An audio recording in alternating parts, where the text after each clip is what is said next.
Commissioner থাকবেন, child rights commissioner থাকবেন, আদিবাসী বা ধর্মীয় সংখ্যালঘু যারা আছেন, এভাবে করে হচ্ছে থেমাটিক।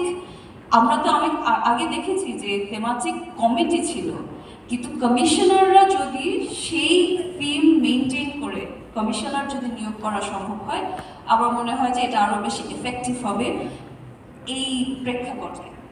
তো গত 15 বছরে যা হয়েছে, ঘুম কমিশন অনেক কাজ করছেন এবং এই পরবর্তীতে যেন এনফোর্স ডিসঅ্যাপিয়ারেন্সের ঘটনাগুলো না ঘটে সেটার জন্য যা যা কিছু করা দরকার, এটি অবশ্যই হচ্ছে হিউম্যান রাইটস কমিশনের এখানে হচ্ছে সংযুক্ত করা দরকার।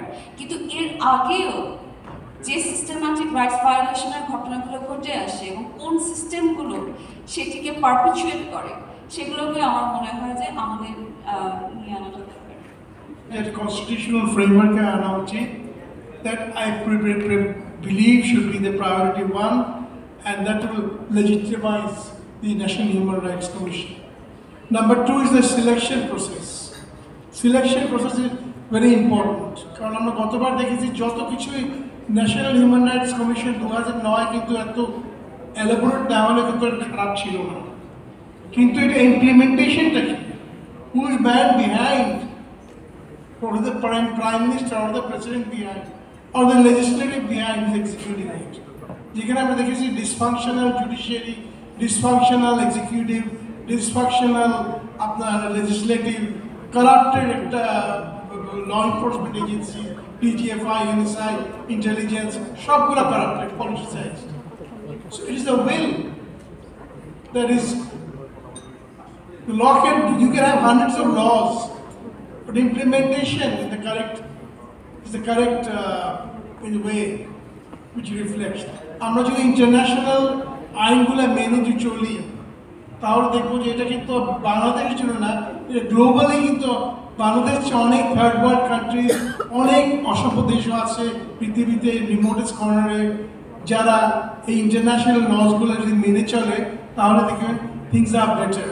So I believe that Bangladesh human rights Commission should align itself with all international rules and regulations. There are many other points, but I think I've touched on the base point, and thank you very much. বিভিন্ন মানবাধিকার লঙ্ঘনের জন্য যারা মূল অনুঘটক এবং মূল পেশাগত উৎকর্ষ প্রতিষ্ঠা অর্জন করেছেন, সুনাম দুদিন কোর্ট অর্জন করেছেন, সেই সমস্ত প্রতিষ্ঠানগুলো পর্যবেক্ষণ করা, পরিদর্শন করা এবং তাদেরকে পরামর্শ, তাদের সংস্কার পড়াশোনা এবং এদের মধ্যে যে সমস্ত কেন্দ্র বা আটক কেন্দ্রগুলো অবৈধ সেগুলো বন্ধ করার জন্য সরকারের কাছে পরামর্শ দেয়। এই বিষয়গুলোকে অন্তর্ভুক্ত করতে হবে, এটা নিয়ে বিশেষ করছে। দ্বিতীয় একটা বিষয় হচ্ছে যে ধারা 14-তে আছে, এটা বলেছে অন্য আইনের সাথে আইনের দায়িত্ব পালনের ক্ষেত্রে এই অধ্যাদেশ প্রতিবন্ধক হইবে না, এটা টিপিক্যাল বোধহয় আইনে থাকে। কিন্তু এটার সাথে আমি যুক্ত করতে চাই যেটা হচ্ছে যে মানবাধিকার সংক্রান্ত বিষয়ে অন্য কোনো আইন এই আইনের সাথে সাংঘর্ষিক হলে সেটা এই আইন প্রাধান্য পাবে। এটি আমি এই জন্য বলছি যে আমাদের যেমন তথ্য অধিকারের সাথে সাংঘর্ষিক কিছু আইন আছে, যেমন অফিসার সিক্রেটস অ্যাক্ট। আমাদের একটি ধারা আমরা সংযুক্ত করে সক্ষম হয়েছিলাম, যার ফলে এরকম স্পষ্টভাবে বলা আছে যে এই আইনের সাথে সাংঘর্ষিক অন্য কোনো আইনের ক্ষেত্রে এই আইন বাস্তবায়নের ক্ষেত্রে সেটি প্রযোজ্য হবে না। আমরা মনে করি রিভার্স যে এটা প্রভিশনটা সেটা এখানে রাখা উচিত। একটি ধারা আছে যেখানে বাধ্যতামূলকভাবে অভিযোগ পেলে অনুসন্ধান সম্পন্ন করে তারপর তদন্ত। এটি আমি মনে করি যে আমাদের দুর্নীতি কমিশনের যে অভিজ্ঞতা, গণমাধ্যম ইনক্লুসিভ, তারা ভূমিকা পালন করে এই বিষয়টাকে অন্তর্ভুক্ত করে অপরিহার্য। ইলেকশন টাইম গভর্নমেন্টটা কিভাবে হবে, দুই নম্বর হচ্ছে নির্বাচন কমিশনারটা কিভাবে হবে।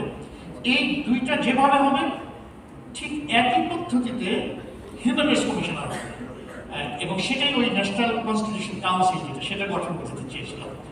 এই মানবাধিকার কমিশন 2025 স্থাপিত হচ্ছে on the basis of the revolution which took place in August 2024.